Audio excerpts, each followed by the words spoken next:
여러분들, 말레이시아도 한때는 잘 나가는 나라였어요. 90년대 초반 말레이시아의 경제는 쭉쭉 뻗어나가서요, 동남아의 호랑이라고 불릴 정도로 무시무시한 성장세를 보였습니다. 먼저 경제 성장률이 91년도부터 96년까지 연평균 성장률 9.5%를 찍었고, 96년도에는 말레이시아의 GDP 1000억 달러를 뚫으면서 1009억 달러를 달성해냈습니다. 성장세가 좋죠. 이때 말레이시아의 총리가 누구였냐면요, 여기 마하티르 모하마드라는 형님이었는데, 이 형님이 비전 2020이라는 계획을 발표하고 말레이시아를 2020년까지 선진국으로 만들겠다고 호언장담을 할 때였죠. 이때까진 좋았지. 이때 말레이시아의 수출액은요 784억 달러로 팜유나 고무나 전자제품으로 돈을 쓸어 담았습니다. 특히나 여기서 팜유는 세계 1위 수출 국가였고요. 그리고 전자제품도 삼성, 인텔 같은 회사들의 공장이 이 말레이시아에 세워지면서 96년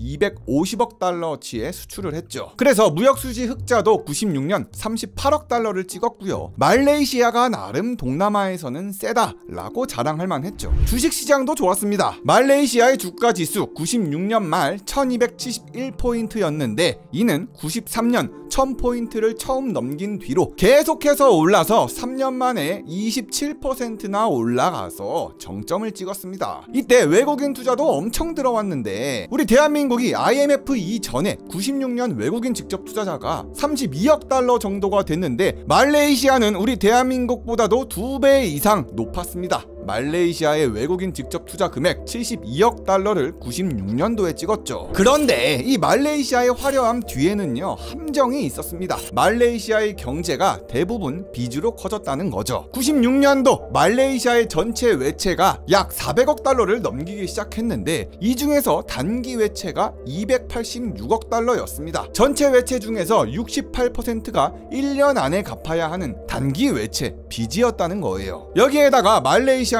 당시에 대규모 프로젝트를 많이 진행하고 있었는데, 대형 댐도 건설하고 있었죠. 공항도 확장하고 있었죠. 세계 최고의 높이의 건물을 건설하겠다고 돈을 엄청 쏟아부었습니다. 그럼 누가 이렇게 돈을 많이 끌어다 썼냐? 바로 아까 말씀드렸던 총리 마하티르 형님이 이랬습니다. 나 마하티르가 말레이시아를 전 세계에 알리겠습니다 라고 하면서 세계 최고 높이의 페트로나스 타워를 건설했고요. 이걸 91년도에 착공해서 98년 완공시켰고, 그 비용이 16억 달러였다고 합니다. 말레이시아의 경제 호황, 그 중에 가장 큰 자랑거리가 이 건물이었고요. 나중에는 경제 위기의 상징이 또 이 건물이 되면서 돈 낭비를 너무 많이 한 거 아니냐는 비판을 받기도 했습니다. 근데 솔직히 이 형님의 기세는 좋았어요. 말레이시아 GDP 앞으로도 2배 이상 키우고, 96년 1인당 GDP가 4,500달러였던 걸 2020년까지 국민소득 1인당 1만 달러를 찍겠다고 했습니다. 중진국의 함정을 아예 벗어나서 선진국으로 가겠다는 야심이었죠. 하지만 단기 외채는 꽤나 많았습니다. 96년 기준 말레이시아의 외환 보유고는 270억 달러였는데, 단기 외채 금액이 아까 286억 달러라고 말씀드렸었잖아요. 외환 보유고가 270억 달러니까 정상적인 상태는 아니었죠. 기업들도 마찬가지였습니다. 빚이 많았는데 96년도 말레이시아의 상위 30개 기업 평균 부채 비율이 150%였습니다. 배보다 배꼽이 더 큰 빚으로 사업을 확장한 당시 우리 대한민국과 매우 비슷하죠. 자, 그런데 여기서부터 위기가 시작됩니다. 1997년 7월 2일 태국이 고정환율제를 포기하는 날. 그래서 태국 바트화가 폭락하던 그날 말레이시아의 시장도 같이 흔들리기 시작했습니다. 태국이 아작나는 걸 보고 많은 투자자들이 아시아 자체를 보고 이런 생각을 하죠. 아니, 태국이 완전히 개망했습니다. 태국이랑 비슷한 경제 구조를 가진 다른 아시아들도 이거 죄다 같이 줄줄이 무너지는 거 아닙니까? 라는 식의 분위기가 퍼진 거예요. 공포가 전염된 거죠. 일단 위기가 터지니까 투자자들은요, 그 옆에 말레이시아는 어떻고, 한국은 어떻고, 태국은 어떻고 자세히 분석할 시간도 없이 그냥 아시아 전체가 위험하다라고 판단해 버렸습니다. 그래서 말레이시아의 화폐도 바로 영향을 받았는데, 1997년 초 말레이시아의 링깃화가 1달러에 2.5 링깃 하던 게 7월에는 2.8 링깃으로 완전히 떨어졌습니다. 아니, 분명 망한 건 태국인데 말레이시아가 영향을 받은 거예요. 그러다 보니 97년 상반기 말레이시아의 외국 자본 유입이 원래 원래는 40억 달러 수준이었는데 하반기에는 15억 달러 유입도 아니라 15억 달러 유출로 바뀌었습니다. 환율이 망가지니까 무역 수지에도 빨간불이 켜져서 97년 상반기 흑자 20억 달러였던 게 하반기에는 적자 10억 달러로 돌아섰죠. 점점 말레이시아의 화폐가 녹아납니다. 외국인 자본 이탈이 본격화되면서 97년 6월 외환 보유고가 270억 달러였는데 한 달 만에 7월에 230억 달러로 떨어지면서 40억 달러가 날아갔습니다. 물론 말레이시아의 중앙은행은요 가만히 있진 않았습니다. 링깃화 가치를 방어하려고 시도는 했죠. 외환 시장에 개입해서 달러를 팔고 링깃을 사들이고 환율 방어한다고 달러를 풀었거든요. 그럼에도 불구하고 8월에는 이 외환 보유고가 더 녹았습니다. 210억 달러까지 또 한 달 만에 20억 달러가 날아가죠. 단기 외채도 많아. 자본 유출은 심해. 환율 방어는 또 안 돼. 링깃화는 8월에 1달러에 3.0 링깃까지 올라갑니다. 가치가 떨어지고 있어요. 말레이시아 증시도 같이 흔들립니다. 97년 6월 1200포인트를 찍었던 말레이시아 주가 지수는 7월 말 1077포인트로 3년간 올랐던 거 그대로 반납했습니다. 그리고 바로 8월에는 900포인트 아래로 내려가면서 외국인 투자자들이 다 말레이시아 팔아버리고 주식 팔고 빠져나가면서 두 달 만에 마이너스 28%를 찍어버리죠. 여기서부터 투기꾼들이 말레이시아의 냄새를 맡고 접근하기 시작합니다. 조지 소로스를 포함한 헤지펀드가 말레이시아를 노리죠. 태국의 바트화를 털어먹고 이 맛들린 소로스가 태국 달달하게 빨았으니까 이 다음은 말레이시아의 링깃화다 라고 하면서 달려들었죠. 97년 7월부터 말레이시아의 링깃화는 공매도 공격을 받습니다. 얘네도 태국이랑 똑같이 외환 보유고만 바닥나면 고정환율제 요거 못 지킨다, 이런 계산이었겠죠. 조지 소로스 말고도 퀀텀 펀드 같은 헤지 펀드가 많이 와서요 97년 3분기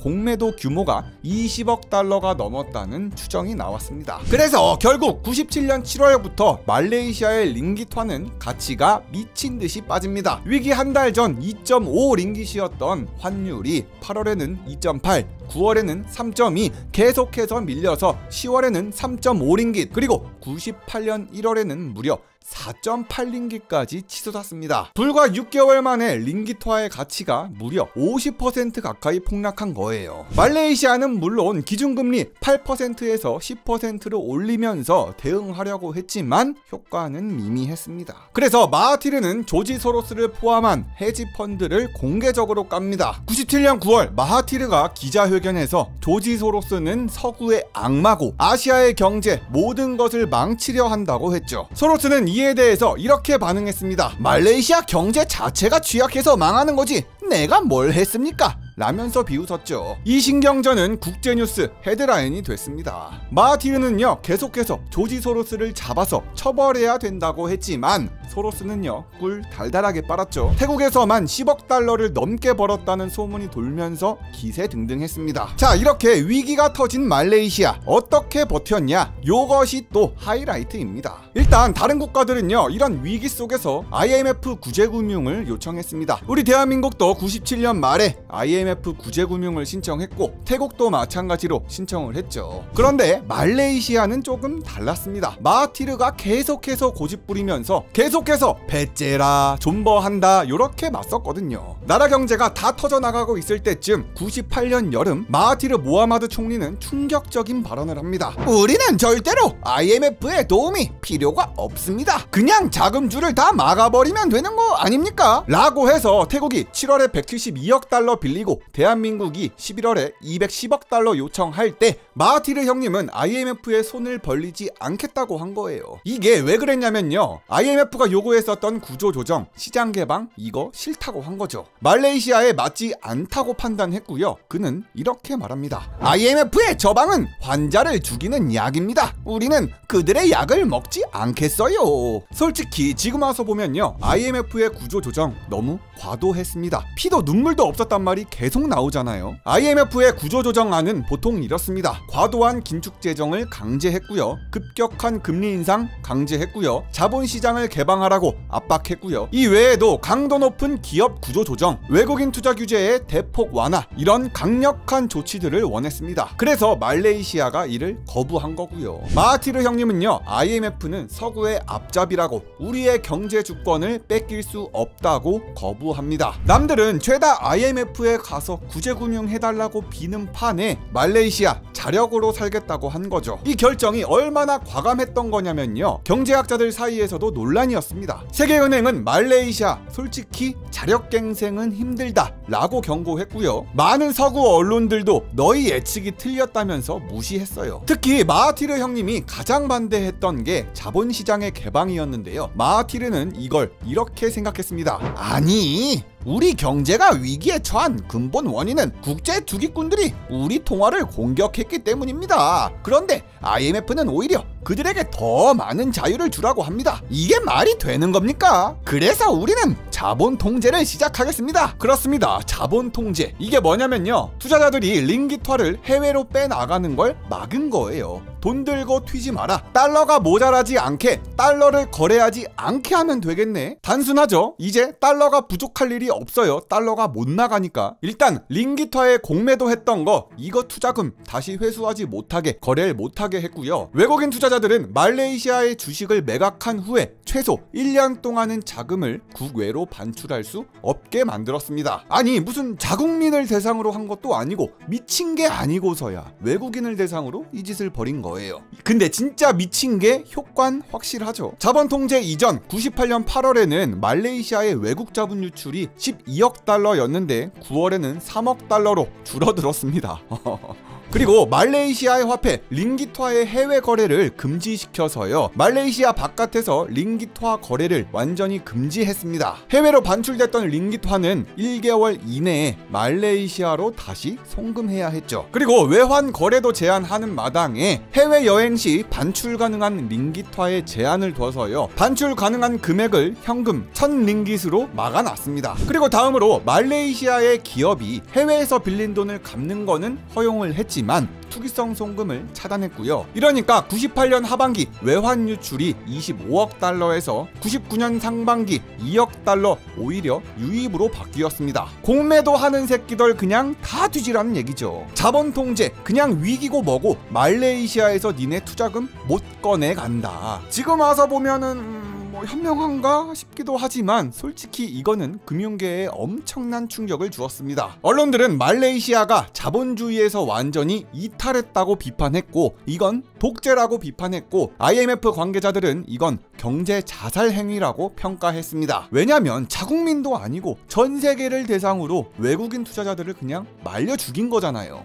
근데 말레이시아 입장에선 진짜 효과 좋았던 게 97년 말 1달러에 4.2링깃까지 떨어졌던 환율이 3.8링깃으로 고정되는데 성공했고요. 녹고만 있었던 외환 보유고가 9월 210억 달러에서 10월 215억 달러로 오히려 늘어나는데 성공합니다. 한 방에 반등에 성공했다는 거예요.